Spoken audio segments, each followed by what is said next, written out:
এই মুহূর্তে খুবই গুরুত্বপূর্ণ যে একটি বিষয়, সবার চোখ যাচ্ছে চীনের দিকে।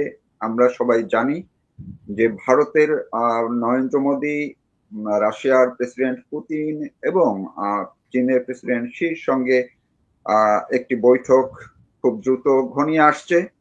প্রশ্নটি হচ্ছে বা একটি একটি কৌতূহল হচ্ছে যে চীন রাশিয়া ভারত বৈঠকে বাংলাদেশের কি?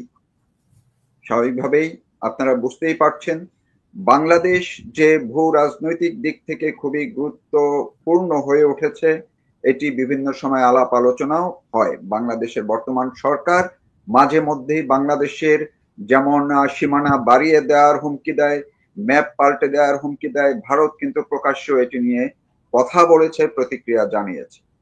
তো আসলে বাংলাদেশের কি, এই বিষয়টি নিয়ে আলাপ আলোচনার জন্য, বিশ্লেষণ শোনার জন্য আমার সঙ্গে যুক্ত করেছে, আপনারা দেখতে পাচ্ছেন, সাবেক রাষ্ট্রদূত হারুন আল রশিদ। আমি আপনাকে শ্রদ্ধা জানাচ্ছি, কৃতজ্ঞতা জানাচ্ছি, ধন্যবাদ জানাচ্ছি আমাকে সময় দেওয়ার জন্য। আপনি আমার প্রশ্নটুকু শুনেছেন, ভূমিকাটুকু শুনেছেন। আপনি যদি একটু শুরু করেন যে আসলেই চীন ভারত রাশিয়া বৈঠক, তিন নেতার বৈঠক, যারা বিশ্বে আমেরিকার পরই বলা যায় যে নতুন করে নতুন তিন শক্তি, নতুন না পুরনোই তিন শক্তি, কিন্তু এই তিন শক্তি যদি এক হয় বিশ্বে অনেক কিছু ঘটতে পারে। এর মধ্যে বাংলাদেশের কি? হ্যাঁ, ধন্যবাদ তৌফিক ভাই। আমরা একটু যদি পেছনে তাকাই দেখবেন যে ওই যে 90-এর দশকে শেষের দিকে একটা জিনিস খুব একেবারে হাইপ তুলেছিল, ক্লাশ অফ সিভিলাইজেশন এবং এন্ড অফ হিস্ট্রি। তো ওই ওই ওইখানে যে জিনিসটা চিহ্নিত করা হয়েছিল যে ভবিষ্যৎ বিশ্বে গণতন্ত্র হবে শেষ কথা, আর প্রতিপক্ষ হবে পশ্চিমের সাথে ইসলাম এবং পশ্চিমের সাথে চীনের। সেইখানে ধরে নেওয়া হয়েছিল যে রাশিয়া পশ্চিমা বিশ্বেই আছে আর কি। তো আমি এগুলো কেন বললাম দেখেন, আমরা যদি সভ্যতার অগ্রগতি দেখি, সেখানে আমরা সবচেয়ে কম বৃদ্ধি ঘটেছে আসলে আন্তর্জাতিক সম্পর্কের। মানুষ ব্যক্তিগত সম্পর্কের ক্ষেত্রে যেই ধরনের আপনার ব্যক্তিগত বা একটা দেশের মধ্যে সামাজিক সম্পর্ক বলুন, রাজনৈতিক সম্পর্ক বলুন, যে পরিমাণ অগ্রগতি করেছে সভ্যতার নিরিখে, আন্তর্জাতিক সম্পর্কটা সেই তুলনায় এখনো একটা শিশু পর্যায়ে আছে। আমি দু একটা ব্যাখ্যা না দিলে আমার এই কথা বোঝা যাবে না, কারণ এই কথাগুলো সাধারণত আপনি শুনবেন না। ধরুন মার্কিন যুক্তরাষ্ট্র বা পশ্চিম ইউরোপ, জাপান, এই দেশগুলো তো এখন অর্থনৈতিক সমৃদ্ধির চূড়ান্ত জায়গায় আছে। তো এরা দেখেন, মার্কিন যুক্তরাষ্ট্র দেখেন, তার নিজের নাগরিকদের মধ্যে অনেক ধরনের বৈষম্য আছে, ইত্যাদি আছে, তারপরেও সে নিজের দেশের মধ্যে মানবাধিকার বলুন কিংবা তত্ত্বগত ভাবেও কিংবা বাক স্বাধীনতা বলুন, যা যা আমরা পজিটিভ মনে করি, সেগুলো সে নিজের দেশের মধ্যে কায়েম করেছে। পশ্চিম ইউরোপও তাই বা উন্নত বিশ্ব বলতে আমরা যেটা চিনি। কিন্তু দেখেন এই রাষ্ট্রগুলি আবার যখন তার আন্তর্জাতিক সম্পর্কের বিষয়টা আসে, ফর এক্সাম্পল ধরেন মার্কিন যুক্তরাষ্ট্র, সে কি বলে যে আমি গণতন্ত্রের জন্য আমার মানে তার ফরেন পলিসি অবজেক্টিভ হলো সব দেশ গণতন্ত্র অর্জন করবে। কিন্তু এই জায়গায় সে কিন্তু কোনো কিছু কিন্তু সে তার কথা মতো প্রয়োগ করে না, অর্থাৎ তার ভেতরে অভ্যন্তরীণ সিভিলাইজেশনটা অনেক উপরে উঠেছে, কিন্তু আপনি তার বহির্বিশ্বের সাথে তার যে সম্পর্ক, সে যেটা বলে মুখে, সেটা বাংলাদেশ আর আমেরিকার অবস্থান দেখে বুঝতে পারেন যে প্রধানমন্ত্রী শেখ হাসিনার সময় গণতন্ত্র ইত্যাদি ইত্যাদি বলল, আজকে যখন পুরা রাষ্ট্র মৌলবাদ দখল করে নিয়েছে, আজকে কিন্তু ওখান থেকে কোনো কথা নাই। তো এইটা থেকে মার্কিন যুক্তরাষ্ট্রকে একা দোষ দিলে চলবে না। এইটা হলো ধরেন যারা আন্তর্জাতিক সম্পর্কের পণ্ডিত, এদেরকেই দোষটা যায়। আন্তর্জাতিক সম্পর্কটা এমন একটা জিনিস, আপনি মনে করেন একটা থিওরি রচনা করেছেন বা একটা থিওরি বা একটা একটা একটা সিস্টেম রচনা করেছেন, সেইটা অনুযায়ী রাষ্ট্রগুলোকে ছাঁচে ফেলা হয় এবং যারা আন্তর্জাতিক সম্পর্ক চালায় তারা ওই বইগুলো পড়ে বা ওই থিঙ্ক ট্যাঙ্কের সাথে কথা বলে তারা নিজের অবস্থাটা পরিচালনা করে। অর্থাৎ ব্যাপারটা এরকম যে সভ্যতার প্রয়োজনে বা একটা রাষ্ট্রের প্রয়োজনে আন্তর্জাতিক সম্পর্ক, না আন্তর্জাতিক সম্পর্কের প্রয়োজনে একটা রাষ্ট্র। যেমন পাকিস্তানে যেমন দেখা যায় যে একটা মিলিটারির জন্য রাষ্ট্র, রাষ্ট্রের জন্য মিলিটারি না। আন্তর্জাতিক ক্ষেত্রেও সেটা, এই যে একটা আপনার ডিসিপ্লিন পড়ানো হয়, এই ডিসিপ্লিনটার মধ্যে কিছু থিওরি আছে, সেগুলোর ছাঁচে রাষ্ট্রগুলো চলার চেষ্টা করে মোটা দাগে। ফলে যেটা হয়েছে আসলে মানুষের যেটা নিড, সভ্যতার যেটা নিড, শান্তির জন্য যে প্রয়োজন, সেইটা রাষ্ট্রগুলো তার আপনার আন্তর্জাতিক সম্পর্কের ক্ষেত্রে সেটার প্রচলন করতে পারে না। কি করে? যেমন মার্কিন যুক্তরাষ্ট্র সবসময় তার যে বর্তমান যে নীতিগুলো আছে, যে তার নীতিগুলো যদি আমরা দেখি তাহলে সেখানে নীতিটা এরকম যে আমার জনগণ, অর্থাৎ মার্কিন যুক্তরাষ্ট্রে যে 30-35 কোটি মানুষ আছে, তাদের ভালো রাখা হলো তার দায়িত্ব। বিশেষ করে ট্রাম্প কিন্তু এই কথাগুলো সবচেয়ে বেশি বলে। কিন্তু এই এই মানুষগুলো এইটা বোঝে না যে পৃথিবীতে অন্যান্য জিনিসগুলো যে পরিমাণ এগিয়ে গেছে, মনে করেন যোগাযোগ ব্যবস্থা, যোগাযোগ ব্যবস্থা আজকে যেই পরিমাণ এগিয়ে গেছে, এগুলো নিয়ে অনেক কথাবার্তা হয়েছে। সারা পৃথিবী যেইভাবে কানেক্টেড, সেইখানে থেকেও এখনো প্রেসিডেন্ট ট্রাম্প মনে করে যে আমেরিকাকে ভালো রাখতে হবে, বা মার্কিন নীতি নির্ধারক বলেন, ডিপ স্টেট বলেন, যাই বলেন আর কি, হ্যাঁ, এদের মূল কথা হলো আমার আমেরিকাকে ভালো রাখতে হবে। এইটা ভালো রাখতে গিয়ে পৃথিবীর অন্যান্য জায়গায় যদি আমি ধ্বংসলীলা চালাই, সেটা জায়েজ, এটা তারা নিজেদেরকে এই অধিকার দিয়ে দেয়, যেহেতু অন্যদের উপর ধ্বংসলীলা চালানোর সক্ষমতা সে অর্জন করেছে। কিন্তু সেখানে এই ফোর্স সাইডটা ডেভেলপ করে নাই যে আমি যদি অন্য জায়গায় ধ্বংস করি বর্তমানে এরকম একটা ইন্টিগ্রেটেড পৃথিবীতে, তাহলে সেই ক্ষতির প্রভাবও আমার উপর পড়ার সম্ভাবনা আছে। এই জায়গাটায় সে তার চিন্তাটাকে ম্যাচিওর করতে পারে নাই। ঠিক আছে, আমি জানি না আমার কথাটা বুঝাতে পারলাম কিনা। জি অবশ্যই, হ্যাঁ। জি, আপনি আরেকটা জিনিস দেখেন, আমরা ভারতের জায়গায় আসি। ভারতের আন্তর্জাতিক সম্পর্কটা, মানে তার ফরেন পলিসিটা আপনি কিছু বৈপরীত্য দেখেন। সে মার্কিন যুক্তরাষ্ট্রের বন্ধুত্ব চায়, তাদের সাথে ভালো সম্পর্ক চায়। তাহলে সে এইটার তার একটা বহিঃপ্রকাশ করিয়েছে যে একটা স্ট্র্যাটেজিক পার্টনারশিপ বা অ্যালায়েন্স তারা কোয়াড করলো, ভারত, জাপান, চায়না, না sorry, Bharat, Japan, Australia, United states. আবার দেখেন একই সময়ে সে কি করলো, ব্রিক্স করলো।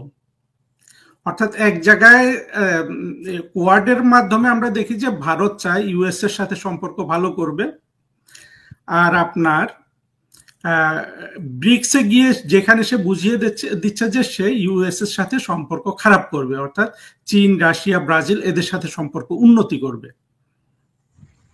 এই যে দুটো জিনিস কিন্তু পরস্পর বিপরীত। এই বৈপরীত্য হলো এই ভারত, মানে ভারতের কূটনীতি বলুন, ফরেন পলিসি বলুন, এটার একটা বিশেষ দুর্বল দিক। আপনি তো আসলে একসাথে দুটো রক্ষা করতে পারবেন না। আর ভারতের ক্ষেত্রে আরেকটা সমস্যা হলো, দেখেন মার্কিন যুক্তরাষ্ট্রের আশেপাশে যে রাষ্ট্রগুলো আছে, ধরেন দুই পাশে দুটো আছে, মেক্সিকো এবং কানাডা, এই দুইটা রাষ্ট্রের সাথে মার্কিন যুক্তরাষ্ট্রের বা এই রাষ্ট্রগুলোর মার্কিন যুক্তরাষ্ট্রের সাথে তেমন কোনো ইয়ে নাই, আপনার প্রতিযোগিতা নাই, অর্থাৎ ক্ষমতার প্রতিযোগিতা নাই, একজন আরেকজনকে যুদ্ধে পরাজিত করবে এই ধরনের প্রতিযোগিতা নাই। হয়তো অর্থনৈতিক কিছু বাদ বিসম্বাদ এদের মধ্যে আছে। কিন্তু ভারতের কি দেখেন, ভারতের মূল প্রতিযোগিতাটা হলো চীনের সাথে, আমরা যেটা এতদিন দেখে এসেছি। আমি একটু ব্যাকগ্রাউন্ডটা না বুঝালে আসলে এমনি সবার তথ্যগুলো তো সবাই জানে কি হচ্ছে না হচ্ছে, বাট মূল সমস্যাগুলো একটু চিহ্নিত করা দরকার আন্তর্জাতিক সম্পর্ক বুঝতে হলে। মার্কিন যুক্তরাষ্ট্রে যেটা বললাম যে ধরেন কানাডা, মেক্সিকোর সাথে তার বেসিক কোনো আসলে যুদ্ধের মতো শত্রুতা নাই, কিন্তু আমরা যদি ভারত পাকিস্তান বা পাকিস্তানকে বাদ দিও ভারত চীন আমরা যদি চিন্তা করি, তাদের মধ্যে কিন্তু প্রতিযোগিতাটা মূলত হলো যে আপনার একজন যুদ্ধে কে কাকে হারাতে পারবে এটা নিয়ে, হ্যাঁ, অর্থনৈতিক বিষয় না। তো এখন যখন একই বর্ডারে দুটো দেশ এই ধরনের পরিস্থিতিতে দাঁড়িয়ে থাকে, এইটা দুটো দেশের জন্যই ক্ষতিকর। তো এই ভারতের যারা বড় বড় পণ্ডিত আছে বা ইত্যাদি আছে আমরা মনে করি তারা কিন্তু এই জিনিসগুলো কিভাবে দাঁড় করিয়েছে আমি জানি না। তাদের এই হলো তাদের আপনার কি বলে তাদের ফরেন পলিসির এগুলো হলো বিশ্বাস, আমি যদি দুর্বলতা নাও বলি, এগুলো হলো একেবারে আপনার চ্যালেঞ্জ, খুব কঠিন চ্যালেঞ্জ যেগুলো মোকাবেলা করা খুবই দুরূহ। আর একটা জিনিস দেখবেন আন্তর্জাতিক, আমি মূল যে তত্ত্ব না মানে আমার চিন্তাটা যেটা বলতে চাচ্ছিলাম সেটা হলো যে আন্তর্জাতিক সম্পর্কের ক্ষেত্রে যে মানে মানুষের সভ্যতা মনে করেন প্রযুক্তিতে যে পরিমাণ এগিয়ে গেছে বা অর্থনীতিতে যে পরিমাণে এগিয়ে গেছে, সেই আন্তর্জাতিক সম্পর্কে যে সেটা এগোয়নি তার একটা জিনিস দেখেন, আরেকটা জিনিস দেখেন যেটা হলো ভারত বোধহয় পঞ্চম বা ষষ্ঠ বৃহৎ রাষ্ট্র পৃথিবীর মধ্যে। রাশিয়া তো সবচেয়ে বড়, চীন বোধহয় থার্ড বা সেকেন্ড হবে, বড় 4-5টা দেশের মধ্যে এগুলোই, রাশিয়া, চীন, ইউএস, কানাডা, আপনার এরপরে ভারত, অনেক ব্রাজিল টাজিল আছে। এখন দেখেন ভারত এবং চীন দুটা খুব বড় দেশ, এবং ভারতের যদি অখণ্ড ভারত থাকতো তাহলে অবশ্য আমাদের অঞ্চলের সব সমস্যা, অনেক সমস্যা আমরা দেখতামই না, সেদিকে না যাই। এরপরেও কিন্তু এই রাষ্ট্রগুলো দেখা যায় 2 আনা 4 আনা 2 একর 4 একর জমির জন্য ঝগড়াঝাটি করে। চীন এবং চীন রাশিয়ার এই চীন আর ভারতের জমি নিয়ে, জমি বলতে সীমানায়, ও সীমানায় এতটুকু পায়, ও সীমানায় এতটুকু পায় দাবি করে, এই জিনিসগুলা। এইটা মূলত ভারত আর চীনের ক্ষেত্রে এই সমস্যাটা কিছুটা ব্রিটিশ কলোনিয়াল শক্তির আপনার জের হিসাবে এখনো রয়ে গেছে। কিন্তু একইভাবে দেখেন আবার রাশিয়া চীনের মধ্যেও কিন্তু ঐতিহাসিকভাবে জমি নিয়ে গন্ডগোল, সীমানা নিয়ে গন্ডগোল, হ্যাঁ, যে এর অঞ্চল দখল করে রেখেছে, এই অঞ্চল দখল করে রেখেছে। এইটা চলে এসেছিল, এটা একটা জায়গায় এসেছিল কোথায় আপনার যখন রাশিয়াতে যখন আপনার ওই যে সোভিয়েত বিপ্লব যেটা হয়, রুশ বিপ্লবের পরে ওই যে মাও সেতুং যেহেতু কমিউনিস্ট বিপ্লব করবে, তখন এটা অল্প সময়ের জন্য থেমেছিল। আবার যখন সোভিয়েত ইউনিয়ন ভেঙে গেল, চীনও মার্কিন যুক্তরাষ্ট্রের সাথে ভালো সম্পর্ক তৈরি করতে চাইলো, তখন আবার ওদের ওই যে সীমানা নিয়ে ঐতিহাসিক বিবাদ যেগুলো ছিল আবার মাথাচাড়া দিয়ে ওঠে। সেই জিনিসটাকে অনেকটা কমিয়ে আনা হয়েছে রাশিয়া যখন ইউক্রেন আক্রমণ করে। এরপরে আমরা দেখলাম যে তারা তাদের সীমানা, মানে তাদের সীমানা নিয়ে তাদের দুই দেশের মধ্যে যে ঝগড়াঝাটি, সীমানা ঝগড়াঝাটিটা পৃথিবীর সব জায়গায় আছে, বিশেষ করে এশিয়াতে প্রত্যেক দেশের, আমরা এমনও জানি না কিন্তু দেখবেন থাইল্যান্ডের সাথে মালয়েশিয়ার আছে, ওই থাইল্যান্ডের একটা জায়গায় গিয়ে মালয়েশিয়ার সাথে মিশেছে, মালয়েশিয়ার সাথে ইন্দোনেশিয়ার আছে, ইন্দোনেশিয়ার সাথে থাইল্যান্ডের সাথে তার যে লাওস, কম্বোডিয়া, এইসব দেশগুলোর সাথে আছে। যাই হোক, তারপরে যেটা হলো এই সীমানার ব্যাপারটা তারা প্রায় কবর দিয়েছে বলে এখন আমরা ভাবছি, মানে আমার কাছে মনে হচ্ছে হয়তো ভবিষ্যতে এটা যদি কবর দেয়া থাকে চীন আর রাশিয়ার মধ্যে, যে তারা সীমানা নিয়ে, এই এত বড় দেশ তাই না, এদের ওই দেশগুলোতে কোটি মানে কত জমি পড়ে আছে অনাবাদি, হ্যাঁ, ওরা নিজেরাও জানে না, হ্যাঁ, সব জায়গায় তো মানুষও পাঠাইতে পারে না, বিশেষ করে রাশিয়ার ক্ষেত্রে মানুষ কম, ঠান্ডা বেশি, অনেক সম্পদ তারা জানেও না যে তাদের জমিতে লুকায়িত আছে। তারপরও এই জিনিসগুলা মানুষের মধ্যে রয়ে গেছে, অর্থাৎ যারা রাষ্ট্রনায়ক হয়, যারা আন্তর্জাতিক সম্পর্কের মনে করেন পণ্ডিত হয়, যারা এগুলোর থিঙ্ক ট্যাঙ্ক হয়, এই লোকগুলো শুধু একটা জিনিসই শিখেছে, জাতীয়তাবাদ। জাতীয়তাবাদ কি? আমার 1 ইঞ্চি জমি আমি তোমাকে দিব না, এই নিয়ে কল্লা কাটাকাটি করা। তো এই ম্যাচুরিটিটা আপনার এশিয়াতে রয়ে গেছে, এশিয়াতে রয়ে গেছে। যেমন আমরা ইউক্রেন যুদ্ধের পরে আমরা ইয়েতে দেখলাম যে রাশিয়া চীনের মধ্যে এই সমস্যাটা তারা আর তোলে না, কিন্তু ভারত চীনের মধ্যে এরপরেও কিন্তু এটা চলছিল। আপনি দেখবেন যে কয়েক বছর আগেও যে আমরা জানি যে চীনের সৈন্যরা এখানে এসে ভারতের সৈন্যরা হাতাহাতি করেছে, মারামারি করেছে। এই সমস্যা গত বছরও হয়েছে কিছুটা। যাই হোক, এটা ক্রমাগত চলেই আসে, আর সব খবর আমরা জানি কিনা জানি না। আমি মোটামুটি আপনার বড় মানে বৃহৎ পিকচারটা বলছি আর কি।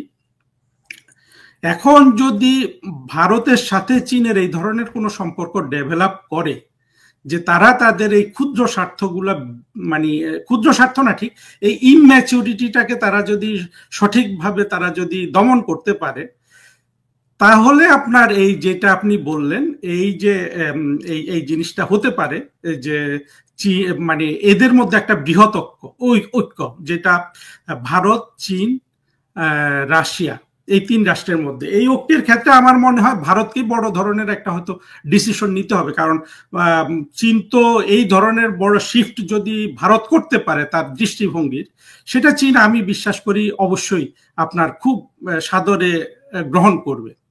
কিন্তু ভারত সেটা কতটুকু করতে পারবে এটা আমি জানি না। কারণ হলো যে কোনো দেশের আপনার মানে টোটাল সিভিলাইজেশনাল যে ম্যাচুরিটি, সেটা দেখা যায় যে দেশের যতটা এসছে সেই দেশ তত ভালো হয়েছে। মার্কিন যুক্তরাষ্ট্র হলো অনেকটা আপনার আমাদের দেশের মৌলবাদীদের মতো, তার মাথার এক অংশ কাজ করে আর এক অংশ কাজ করে না। এক অংশ কাজ করে মানে সে তার জনগণকে ভালো রাখতে চায়, কিন্তু at the cost of destabilizing, distracting other nations, এরকম। আর চীন অনেক ম্যাচুরিটির পরিচয় দিয়েছে, কিন্তু চীনের অভ্যন্তরীণ রাজনৈতিক সমস্যা আছে, রাশিয়ারও তাই। তো আমরা ওই পুরনো জিনিসগুলো ভুলে গিয়ে, যদি আমি আপনার প্রশ্নের উত্তরে এখন যেটা বলতে চাই, যদি এই যে চ্যালেঞ্জগুলো আমি বললাম, এই চ্যালেঞ্জগুলোকে যদি তারা মানে সুরাহা করতে পারে, অর্থাৎ এগুলো যদি ভুলে গিয়ে উদারতা দেখিয়ে যদি একটা অ্যালায়েন্স করতে পারে, যেটা খুবই কঠিন আবার খুবই সহজ। কঠিন এই জন্য যে মানুষের বিহেভিয়ারটা, আন্তর্জাতিক সম্পর্কের বিহেভিয়ারটা এমন যে সেই বিহেভিয়ারের মধ্যে থেকে এটা করা খুবই কঠিন। কিন্তু যদি করতে পারে তাহলে তো এটা বাংলাদেশের জন্য খুব ভালো হবে। অর্থাৎ বাংলাদেশ মার্কিন যুক্তরাষ্ট্রের কবল থেকে মুক্তি পাওয়ার একটা বড় সুযোগ তৈরি হবে। কিন্তু এখানে সেটা হবে কিনা এটা একটা ব্যাপার আছে। কিন্তু আবার আমরা দেখছি যে মার্কিন যুক্তরাষ্ট্র আর ভারতের মধ্যে কিন্তু ওই যে 50% যে ট্যারিফ দিল, তারপরেও আলোচনা চলছে, হয়তোবা ওইখানেও একটা সুরাহা বের হয়ে আসতে পারে। তার মানে হলো কি জানেন, এই জিনিসগুলো হয়তো শেষ পর্যন্ত রশি টানাটানির মধ্যে থেকে যাবে। আমাদের জন্য যে জিনিসটা বোঝা দরকার, মনে করেন যে বাংলাদেশে আওয়ামী লীগ সরকারের যে বক্তব্য পররাষ্ট্রনীতির ক্ষেত্রে বা যে বিহেভিয়ার আমরা দেখেছি, বক্তব্য বলবো না, বিহেভিয়ারে মনে হয়েছিল যে তারা ধরেই নিয়েছে যে আজকে এতদিন পরে যে একটা বৈঠকের কথা আপনি বললেন, যে এইরকম একটা বৈঠক হয়ে গেছে, এইরকম একটা গ্র্যান্ড অ্যালায়েন্স হয়ে গেছে, এইটা ধরে গত 5-10 বছর আওয়ামী লীগ সরকার তার মানে ইমাজিনেশন যেটা হয়ে গেছে সে চালিয়েছে, যার কারণে এত বড় ফেলিউরটা 5ই আগস্ট হলো। তো আন্তর্জাতিক সম্পর্কের ক্ষেত্রে আপনার আন্তর্জাতিক সম্পর্কটা বোঝার এবং এই ব্যাপারে ক্রিয়েটিভ হওয়ার, চিন্তা করার এই বন্ধাত্ব তো বাংলাদেশের মতো রাষ্ট্রের তো নাই। বাংলাদেশের, আমি এটা বারবার বলছি, কোন সরকার, আপনি একেবারে বঙ্গবন্ধু সরকারের কথা আমি অত মানে মনে করি যে বঙ্গবন্ধু সরকারের হয় কি, যে চ্যালেঞ্জটা ছিল যে সারা বিশ্ব থেকে বাংলাদেশের জন্য আপনার স্বীকৃতি আদায় করা, সেক্ষেত্রে বঙ্গবন্ধু সরকার একেবারে 100% সফল ছিলেন সেখানে। অর্থাৎ বঙ্গবন্ধু সরকারের কূটনৈতিক সাফল্য ওইটার উপরে নির্ভর করতো। এরপরে যে সরকারগুলো এসছে, প্রত্যেকটা সরকার আপনার কেউই ভাবে নাই, বা ওদের কথাও বাদ দেই, এরশাদ পর্যন্ত হয়তো একটু ডিফারেন্ট ছিল, এরশাদের পরে যারা এসছে যে গণতান্ত্রিক উত্তরণ বলে বিএনপি, আওয়ামী লীগ পর্যায়ক্রমে, এদের কারো বিহেভিয়ারে বলুন, কারো চেতনায় বলুন, যে এই বাংলাদেশ যেখানে সেনাবাহিনী জাতিসংঘের দিকে চাকরির দিকে তাকিয়ে থেকে সরকার ফেলে দেয়, সে দেশের জন্য কাজ করবে না। হ্যাঁ, আর যেখানকার সেনাবাহিনী বা সামরিক বাহিনীগুলো মোটেই কোনো যুদ্ধের জন্য প্রস্তুত না, প্রস্তুত যদি কিছুটা হইলেও থাকতো তাহলে আপনার মিয়ানমারের এত এখানে আসতো না। অর্থাৎ এমন নয় যে সেই সম্ভাবনাটা দেখা দিয়েছিল। আসলে যিনি রাষ্ট্র চালান, প্রধানমন্ত্রী শেখ হাসিনা তখন চালান, কিন্তু বুঝেন যে তার সামরিক বাহিনী কি পারে না পারে, সুতরাং আমাদেরকে রোহিঙ্গাগুলোকে নিতেই হলো। হয়তো অন্য কারণও আছে, বাট আপনার হয় কি, কোনো একটা কারণে কোনো জিনিস ঘটে না। মনে করেন আমাদের 5ই আগস্ট যে প্রধানমন্ত্রী শেখ হাসিনাকে দৃশ্যপট থেকে সরে যেতে হলো, এটার জন্য একক কোনো কারণ কিন্তু নেই। এখানে নিজেদের ফেলিউর যেমন আছে, চক্রান্ত তেমন আছে, মৌলবাদের দায়টা সবচেয়ে বেশি। অর্থাৎ আপনার অন্ধকার যে শক্তিগুলো আছে তাদের ষড়যন্ত্র, তাদের ভূমিকা এখানে সবচেয়ে বেশি, কিন্তু নিজেদেরও তো ভুল ভ্রান্তি আছে। তো যেটা আমি বলতে চাচ্ছি যে বাংলাদেশের একেবারে আওয়ামী লীগ, বিএনপি এই দুই দল তো ক্রমান্বয়ে করেছে, এখন দেখা যাচ্ছে ইউনূস, এদের কারো কিন্তু একটা যে শক্তিশালী কূটনৈতিক সার্ভিস, অর্থাৎ আপনার পররাষ্ট্রনীতি থাকুক, যেহেতু এটা বাস্তবায়ন তো করবে কূটনীতিবিদরা, তাই না? তা আপনাকে তো কূটনীতিবিদ তৈরি করতে হবে। আপনি দেখেন একটা কূটনীতিক একটা সার্ভিস তৈরি করার সক্ষমতা কিন্তু ছোট একটা দেশেরও আছে, কিন্তু ছোট অর্থনীতি, ছোট দেশ, ছোট জমি, আমাদের যে সমস্যাগুলো, সেখানে আপনি চাইলেও এমন কোনো সামরিক শক্তি তৈরি করতে পারবেন না যেটা কূটনীতিকে আপনার রিপ্লেস করতে পারে। কিন্তু আমাদের এই সরকারগুলো কেউই কিন্তু বাংলাদেশের জন্য একটা বলিষ্ঠ কূটনৈতিক সার্ভিস নির্মাণ করে নাই। ফলে আজকে দেখেন এই যে এখনো আসলে কূটনীতির করবে কি, তাদের তো কোনো শেষ সক্ষমতাই নাই। তো এই জায়গা থেকে বাংলাদেশের যে জিনিসটা হলো যে বাংলাদেশের আসলে একটা শক্তিশালী কূটনৈতিক সার্ভিস দরকার। আমি এটা সবসময় মুক্তিযুদ্ধের পক্ষে শক্তিকে বলি যে আপনারা এই জায়গায় যদি জোর দেন ভবিষ্যৎ, আর এটা তো একদিনে করা যায় না, মিনিমাম আপনার 15 বছর লাগে কূটনীতিতে। আপনি যদি যথেষ্ট পরিমাণ বিনিয়োগ করেন এবং তাদেরকে সেরকম শিক্ষা দীক্ষা সংস্কৃতি সবকিছু মিলে 15 বছরে মোটামুটি একটা স্ট্রং আপনার কূটনৈতিক সার্ভিস ডেভেলপ করা যায়। এটা যেমন একটা উদাহরণ আছে যে এই যে প্রেসিডেন্ট লুলা আছে না, যে ব্রাজিলের, ইনি আগেও অনেক বছর প্রেসিডেন্ট ছিলেন। উনি যখন প্রথম প্রেসিডেন্ট হন, এর আগে ব্রাজিলের কূটনৈতিক সার্ভিস ছিল খুবই দুর্বল। ওই ভদ্রলোক জোর দিয়ে ব্রাজিলের কূটনীতি আজকে সারা বিশ্বে একটা মানে দৃশ্যমান পর্যায়ে চলে এসছে। তো যাই হোক, আমি আপনার প্রশ্নের উত্তরে যেটা বলবো যে এখানে সম্ভাবনা যেমন আছে, এইটা এখনো অনেকটা আপনার আমাদের ইমাজিনেশনের উপর, কারণ কি হবে সেটা হতে গেলে কি কি সমস্যা, আমি ওগুলার উপর একটু আলোকপাত করার চেষ্টা করলাম। ধন্যবাদ। আমি যদি একদম সাধারণ মানুষের, বিশেষ করে আমরা যারা গণমাধ্যমের বিভিন্ন ধারায় কাজ করি, আমাদের যে কমেন্টস গুলো আমরা দেখি প্রতিদিন, সেই জায়গায় সাধারণ মানুষদের মধ্যে যে ভাবনাটা বর্তমানে এই বিশেষ করে চীন, ভারত এবং রাশিয়া বৈঠককে ঘিরে অনেকেই মনে করছে যে বাংলাদেশে ডক্টর মোহাম্মদ ইউনূস সরকারকে যেমন বসিয়েছে মার্কিন যুক্তরাষ্ট্র, এবং বাংলাদেশের এখন করিডোর বলি, চট্টগ্রাম পোর্ট বলি, কিংবা আরো আশপাশের যে সমস্যাগুলো, সেই সমস্যাগুলোর ক্ষেত্রে মার্কিন যুক্তরাষ্ট্রের একটা আধিপত্য বজায় রাখা বা আধিপত্য জারি করার যে টেন্ডেন্সি, যদি চীন, ভারত, রাশিয়া ঐক্যবদ্ধ হয়, সেইটার অন্তত পক্ষে ঠেকানোর মতো, আমি কিন্তু একদম সাধারণ মানুষের ভাষায় বলছি, যে আমেরিকার আধিপত্য ঠেকানোর একটা ওয়ে বের হয়ে আসতে পারে। আপনি কি তাই মনে করছেন? ডেফিনেটলি ওই ধরনের যদি বিশেষ করে ভারত চীন যদি তাদের মধ্যে আপনার যে ধরনের ইস্যুসগুলো আছে, তাদের মধ্যে যে প্রতিযোগিতা আছে, সেই প্রতিযোগিতা বা তাদের মধ্যে যে ইরিটেন্ট গুলো আছে সীমানা টিমানা এইসব নিয়ে, তারা যদি এগুলোকে কবর দিয়ে যদি একটা সহাবস্থান, কারণ হলো দেখেন ভারত আর চীন দুটা রাষ্ট্রকে কিন্তু একটা জিনিস বোঝা দরকার, যে ভারত পশ্চিমাদের হয়ে বা পশ্চিমা বা একটা সুপার পাওয়ার হবে, কিন্তু তার সাথে চীনের সহাবস্থান যদি না থাকে, সহাবস্থান কিন্তু আছে, এগুলা যতটা আমরা শুনি জানি তার চেয়ে ওদের মধ্যে আপনার বাণিজ্যিক সম্পর্ক অত্যন্ত স্ট্রং।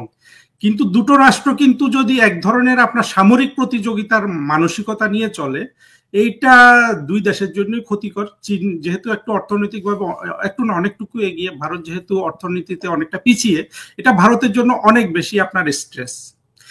তো এই জায়গায় তারা যদি, আমি যেটা বলতে চাই যে সেটা হলো যে আপনার যেহেতু দুইটা রাষ্ট্র কমন বর্ডার আছে, এদের মধ্যে যদি এরা যদি ওই ধরনের প্রতিযোগিতাটাই এদের জন্য একটা রং ফিলোসফি, যে আপনার যেই ফিলোসফিটা আমরা শুনি আর কি, যে ভারতকে যুক্তরাষ্ট্র বা পশ্চিমারা চীনের একটা কাউন্টার ওয়েট হিসাবে দেখতে চায় বা সেইভাবে তার সাথে সহযোগিতা রচনা করে, এবং ভারতেরও চীনের একটা কাউন্টার ওয়েট হওয়ার যে আপনার আকাঙ্ক্ষা আমরা মাঝে মধ্যে দেখি, এটা একটা রং ফিলোসফি। এটা যত বড় পণ্ডিতই করুক, কারণ হলো দুইটা দেশের মধ্যে একই ফিলোসফি, একই রং ফিলোসফি বাংলাদেশের মৌলবাদীদেরও। বাংলাদেশের মৌলবাদীরা তো ভারত চীন যেহেতু দুইটা রাষ্ট্রের মধ্যে প্রজ্ঞাবান মানুষ শাসন করে বা ওই ধরনের জঙ্গিবাদ নাই, তারা এগুলো উঠতে যায়। আর বাংলাদেশ তো আপনার একেবারে হোলসেল মিথ্যা কথা বলে, যে শেখ হাসিনা বা আওয়ামী লীগ ভারতের দালাল টালাল এগুলা বলে একেবারে। আজ দেখেন 1 বছর হয়ে গেল, ইউনূস কিন্তু কিছু প্রমাণ করতে পারে নাই। জঙ্গিরা যেই জিনিসগুলো বলে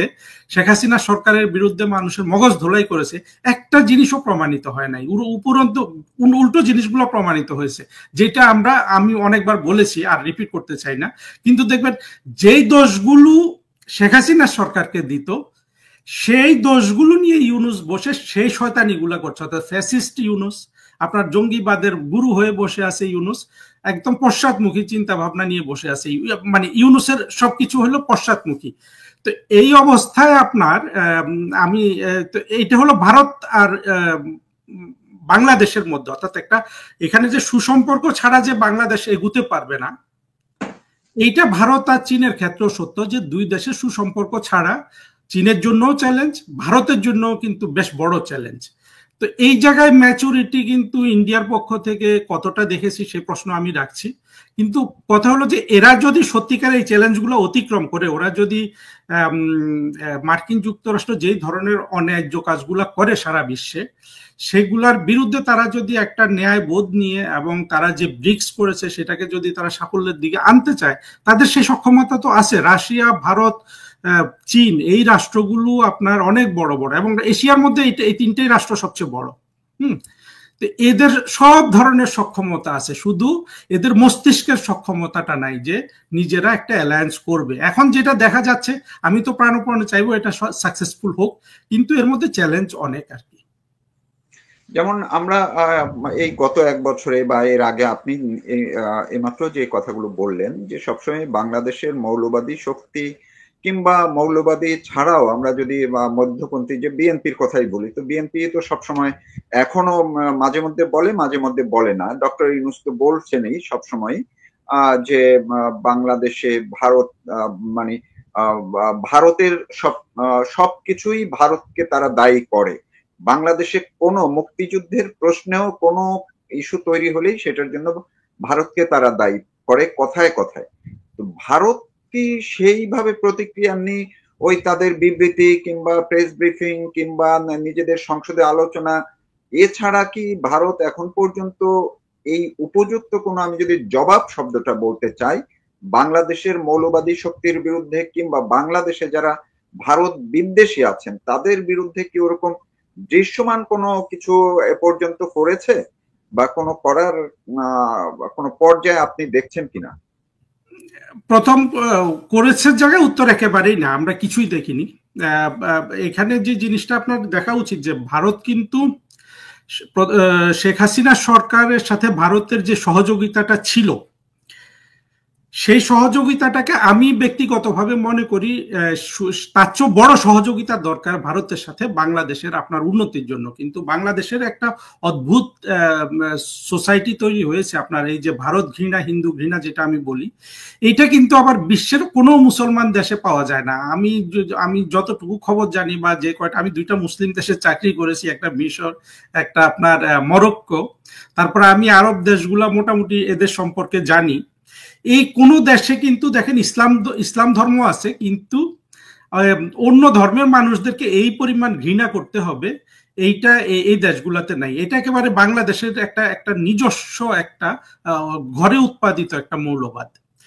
তারপরে যেটা আপনার বলা দরকার সেটা হলো যে আপনি যেটা বললেন ওই জায়গায় আসার আগে আমি একটা জিনিস বলতে চাই, যে ভারত যদি বাংলাদেশে তাদের প্রকৃত বন্ধু খোঁজে, সেই বন্ধুত্ব দিতে যেহেতু ভারত শক্তিশালী রাষ্ট্র, জামাতও প্রস্তুত, আপনি যার কাছে চায় দিতে প্রস্তুত, বিএনপিও সেই প্রতিজ্ঞা বারবার করে। কিন্তু প্র্যাকটিক্যালি আওয়ামী লীগ ছাড়া, এমনকি আওয়ামী লীগের জন্য এটা কঠিন, আর যে দলগুলো আছে বিএনপি বলুন, যেটা বলুন, আপনার প্রশ্নের কিছু যেগুলো আপনি হয়তো প্রকাশ করেন তার উত্তরে আমি বলছি যে সম্ভব হবে না। বিএনপি যদি আগামীকাল ক্ষমতায় বসে, তার পক্ষে কখনোই ভারতের সাথে সুসম্পর্ক গঠন করা সম্ভব হবে না। অর্থাৎ তাকে বিএনপি যদি ধরেন ভারতের সাথে সম্পর্ক রচনা করতে যায়, তাহলে তাকে মৌলবাদীদের যে খপ্পরে বিএনপি পড়ে আছে এখান থেকে বের হয়ে আসতে হবে। আর এখান থেকে যদি বিএনপি বের হয়ে আসে, মৌলবাদীরা কিন্তু আবার বিএনপির সাথে ফাইটে যাবে। সেই ফাইট করার মতো বিএনপির কোনো আদর্শিক মানসিকতা নাই। এটা আমরা দেখেছি একেবারে 2001 সাল থেকে, যেইভাবে মৌলবাদকে বিএনপি গ্রহণ করেছে, সেইখান থেকে মনে করেন মৌলবাদ বিএনপির সবচেয়ে আদর্শ প্রোডাক্ট কে? মাহমুদুর রহমান। তো মাহমুদুর রহমানের একটা আপনার এই বিষটাই তো যথেষ্ট যে ভারতের সাথে সম্পর্ক হবে না। অবশ্য এখন আমরা মাহমুদুর রহমানের সাথে বিএনপির মধ্যে একটা দূরত্ব দেখি, কিন্তু কথা হলো যে হয়তো মাহমুদুর রহমানের লাইক মাইন্ডেড লোক তো বিএনপিতে নিশ্চিতভাবে অনেক আছে, যারা হয়তো কথা বলে না বা ইয়ে করে না, তাদেরকে চুপচাপ রাখা হয়েছে। যখন আপনি সরকার গঠন করে দেশ চালাতে যাবেন, ওরাই মাথাচাড়া দিবে। ওই এখানে দেখবেন, আর পাকিস্তান তো পেছনে লেগেই আছে, পাকিস্তান নিজে খেতে পায় না, কিন্তু এখানে হয়তো কিছু সন্ত্রাসী পাঠাবে তাদের, হ্যাঁ, কিছু আপনার লজিস্টিক্স পাঠাবে, তারা ভারতের উত্তর পূর্বাঞ্চলীয় অঞ্চলে সন্ত্রাসী কার্যক্রম বা এখান থেকে গিয়ে আপনার সেই কাশ্মীরে গিয়ে বা যে কোনো জায়গায় একটা কিছু করতে পারে। সুতরাং এটা ভারতের জন্য যেমন খুবই বড় চ্যালেঞ্জ, আবার বাংলাদেশে কোনো রাজনৈতিক শক্তি একমাত্র আওয়ামী লীগ ছাড়া ভারতের সাথে সুসম্পর্ক বা সম্পর্ক গঠন করার পর্যায়ে নাই। কারণ হলো সবাই মৌলবাদের কাছে বিক্রি, এমনকি টু সাম এক্সটেন্ট আওয়ামী লীগও মৌলবাদের হাতে কিন্তু বন্দী হয়ে গেছে। এই জায়গা থেকে আওয়ামী লীগের একটা সুবিধা আছে যে তার কাগজটা এখনো পরিষ্কার, কাগজে কলমে সে একটা আপনার সেকুলার বা অসাম্প্রদায়িক শক্তি, আর বাকিগুলা তো সবাই কাগজে কলমেও সাম্প্রদায়িক শক্তি। হ্যাঁ, সুতরাং ভারতের দিক থেকে আপনার বন্ধু খুঁজতে চাইলে আওয়ামী লীগই তাদের লাস্ট ভরসা।